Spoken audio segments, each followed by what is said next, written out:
কোন উন্নয়ন করে নাই। উন্নয়নের নামে এই যে রাস্তাঘাট এগুলো শুধু খনন করেছে।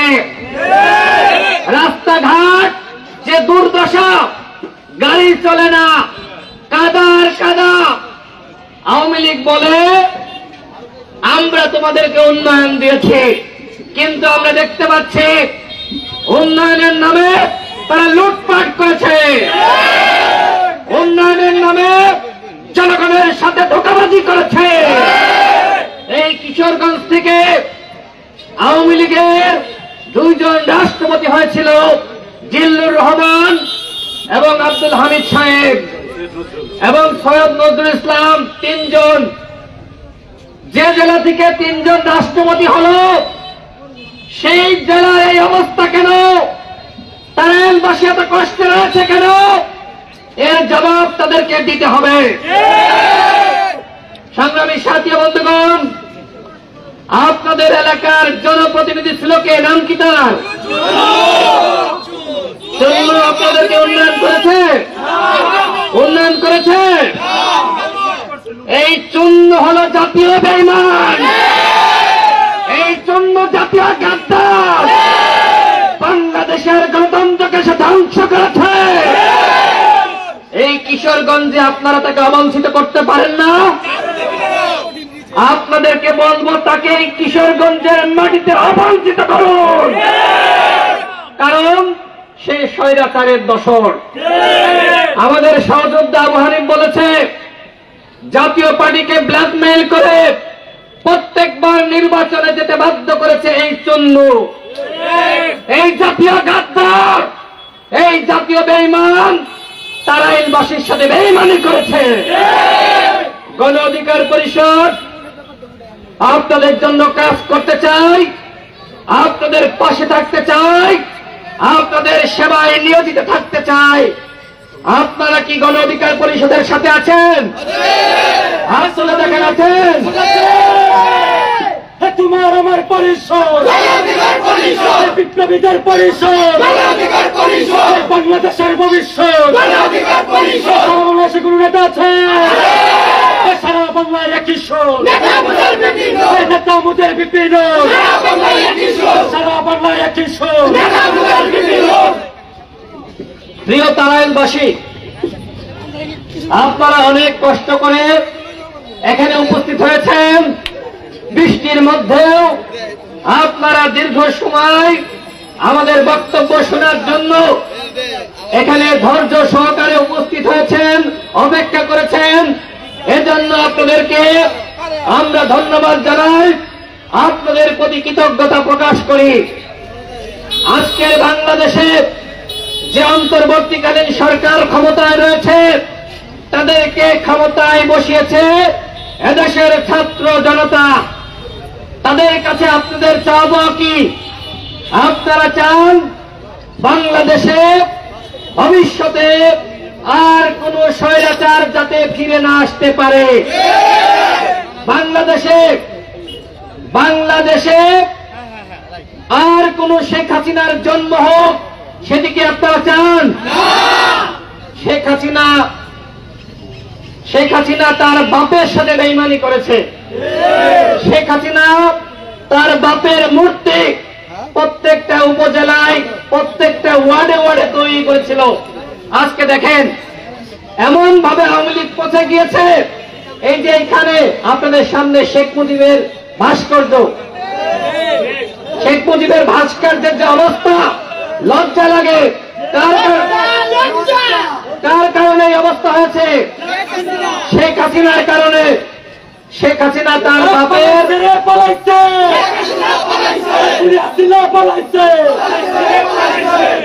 শেখ হাসিনা তার বাপের সম্মান রাখে নাই। বাংলাদেশের মানুষের ভোটের অধিকার কেড়ে নেওয়ার মাধ্যমে, গুম খুন করার মাধ্যমে, আয়নাঘর তৈরি করার মাধ্যমে শেখ হাসিনা যেমনি ভাবে জনগণের সাথে বেঈমানি করেছে, তার বাপের সাথেও বেঈমানি করেছে। শেখ হাসিনা যখন পালিয়ে গেল, তার ঠিক 3-4 দিন আগেই বলেছিল শেখ মুজিবের কন্যা পালিয়ে যায় না।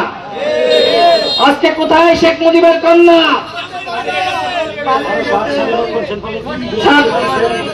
ছাত্রলীগ, আওয়ামী লীগ, গুন্ডা লীগ, পান্ডা লীগ কিশোরগঞ্জে এখন খুঁজে পাওয়া যায়?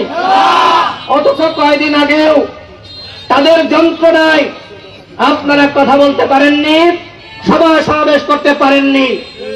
আজকের বাংলাদেশের মানুষ মুক্ত হয়েছে, মুক্তি পেয়েছে। এই মুক্তি এনে দিয়েছে দেশের জনগণ। একজন শহীদের ভাই এখানে বক্তব্য রেখেছে, হাও মাও করে চিৎকার করেছে, কান্না করেছে। এক হাসপাতাল থেকে আর এক হাসপাতালে তার ভাইয়ের লাশ নিয়ে গিয়েছে, কোনো ডাক্তার দেখে নাই, ভয়ে দেখে নাই। শেখ হাসিনা সেই ভয়ের সংস্কৃতি তৈরি করেছিল। কিন্তু দেখেন, সীমা লঙ্ঘনকারী, ইসলামে বলা আছে সীমা লঙ্ঘনকারীর রক্ষা হয় না। শেখ হাসিনা মনে করেছিল আমি প্রশাসনকে দলীয়করণ করেছি, আমি আমার মতন করে রাজ্য সাজিয়েছি। কিন্তু এদেশের জনগণ শেখ হাসিনার মসনদকে ভেঙে চুরে খান খান করে দিয়েছে। সংগ্রামী সাথী ও বন্ধুগণ, বাংলাদেশে এখন দরকার নতুন রাজনীতি। সেই নতুন রাজনীতি নিয়ে আপনাদের সামনে হাজির হয়েছে গণ অধিকার পরিষদ। গণ অধিকার পরিষদ বাংলাদেশে গণতন্ত্র প্রতিষ্ঠা করতে চায়। গণ অধিকার পরিষদ বাংলাদেশের মানুষের ন্যায় বিচার নিশ্চিত করতে চায়। গণ অধিকার পরিষদ বাংলাদেশের মানুষের অধিকার প্রতিষ্ঠা করতে চায়। গণ অধিকার পরিষদ জাতীয় স্বার্থ রক্ষার জন্য সংগ্রাম করে যাচ্ছে। এই সংগ্রামে গণ অধিকার পরিষদের প্রত্যেক নেতা কর্মীকে সংগ্রামী ভূমিকায় অবতীর্ণ হতে হবে। এই কিশোরগঞ্জের প্রত্যেকটা বাড়িতে বাড়িতে গণ অধিকার পরিষদের বার্তা পৌঁছে দিতে হবে।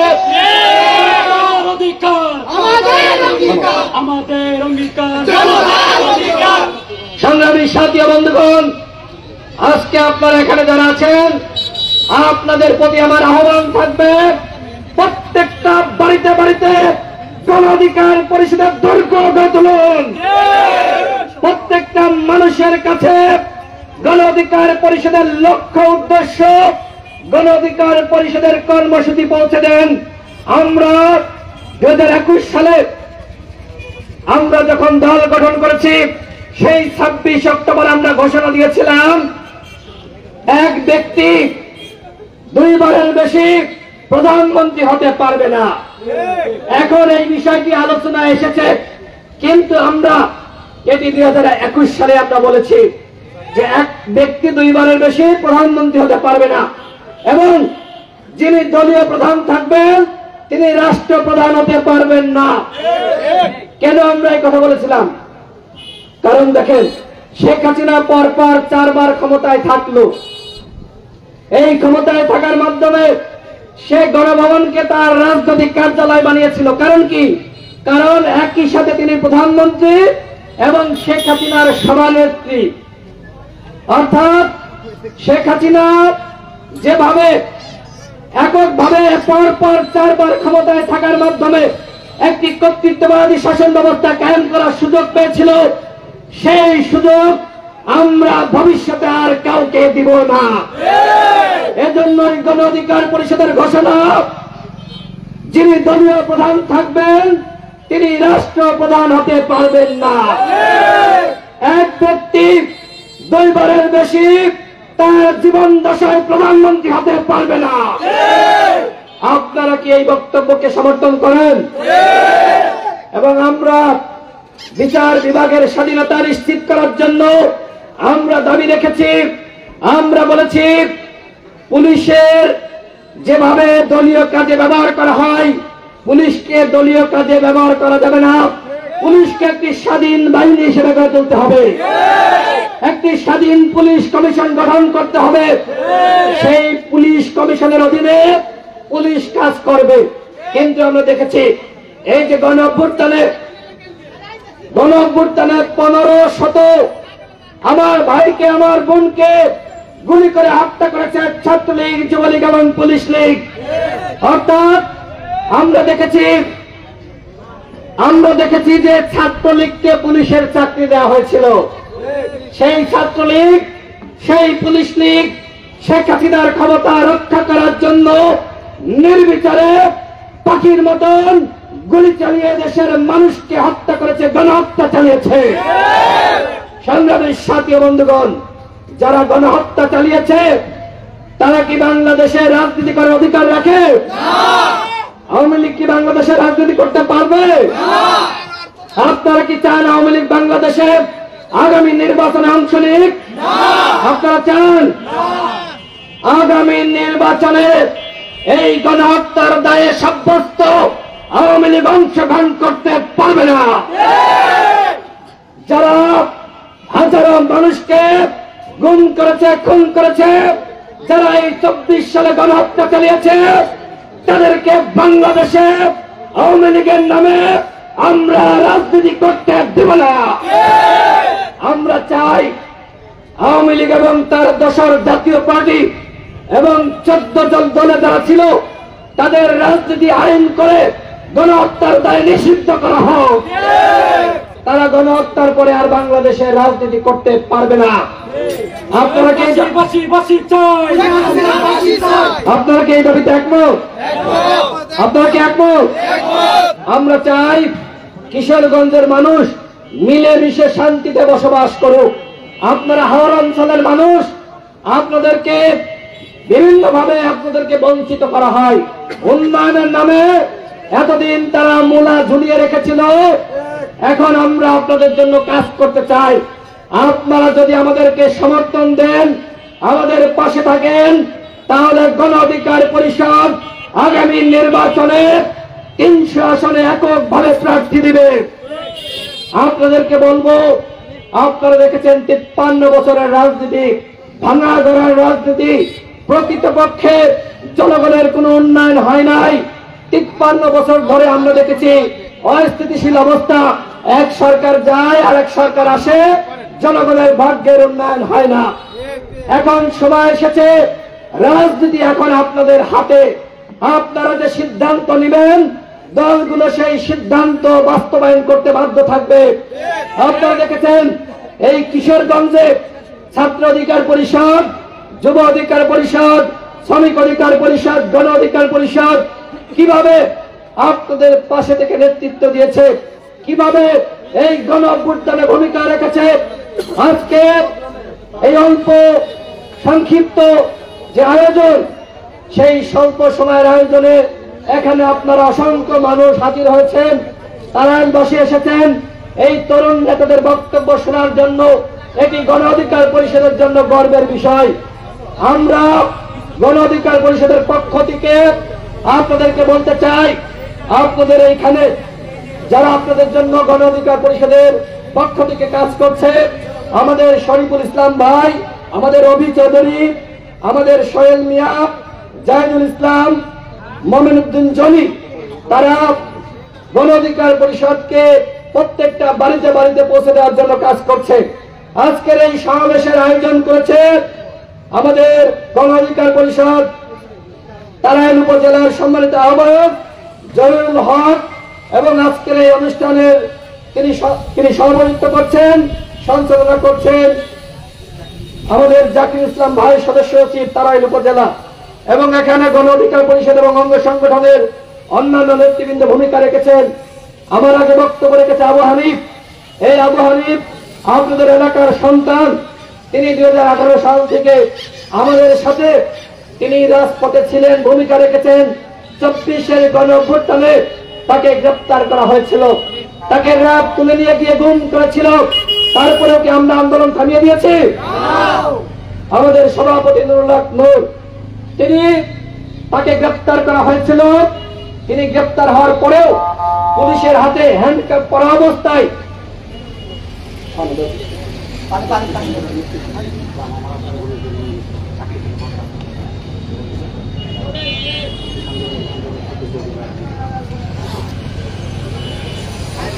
সংগ্রামী সাথী বন্ধুগণ, আমাদের সভাপতি নুরুল হক নূর, তিনি পুলিশের হাতে হ্যান্ডকাপ পরা অবস্থায় 10 দিন রিমান্ডের নির্যাতনের শিকার হয়েছেন।